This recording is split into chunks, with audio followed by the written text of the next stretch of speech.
Hello guys, good morning. So welcome back to my YouTube channel. This is Otoboy Song. So ngayon may isi-share ako sa inyo itong langit-ngit. Ayan, maingay na suspension. So ano bang naging dahilan? Ayan guys, wala nang laman ito. Ayan, durog na. Ayan o, ito yung bushing nya. Ito yung bushing, durog na. So pag durog na yan, ito kikis-kis na yan sa bakal. Itong ano na to, kilid, kikis-kis na yan sa bakal dahil durog na siya. At yung bolt nya tatama-tama na dyan. So yan yung isang dahilan kung bakit malangit-ngit, lagutok ang tunog ng suspension ninyo. So ito yun, durog na bushing. Yan, kita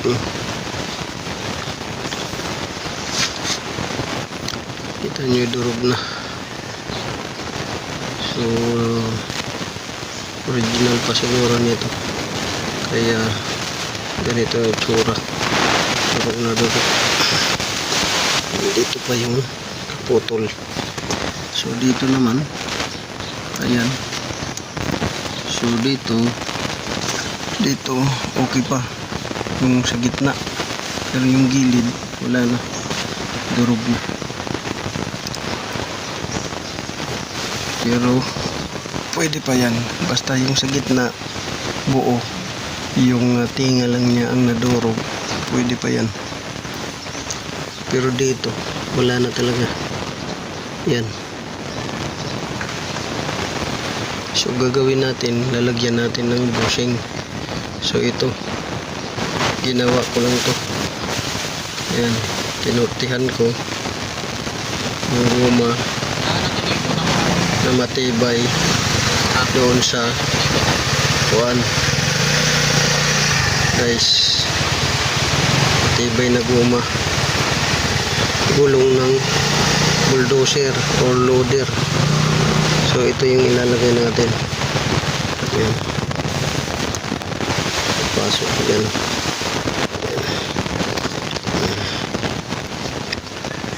Kita nyo.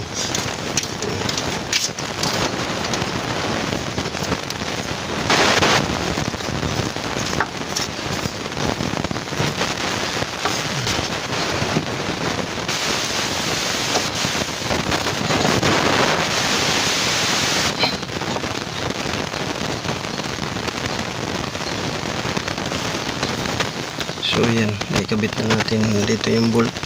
So ikakabit muna natin guys, kasi hindi ko mahawakan yung cellphone, gawa ng solo lang yung kamay natin. So ayan, ikabit na natin. Ayan. So bago na yung bushing nyan, lagyan na natin ng bushing. Bago na.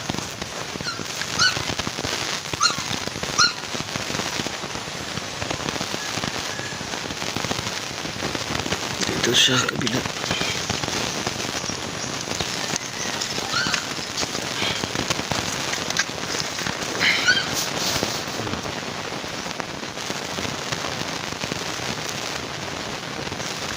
Bago na rin bushing sa kabila.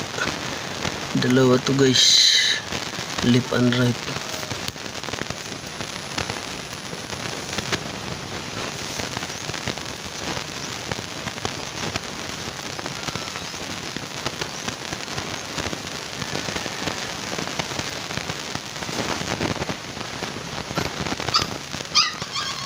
So yun lang guys, ganyan lang mag-repair ng sirang bushing sa mga shock absorber suspension.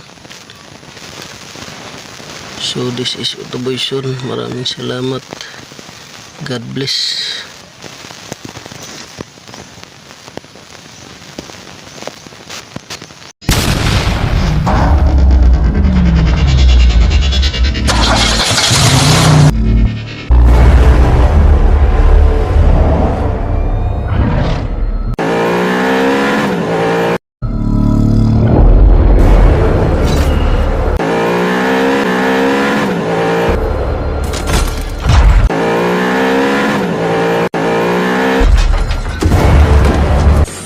make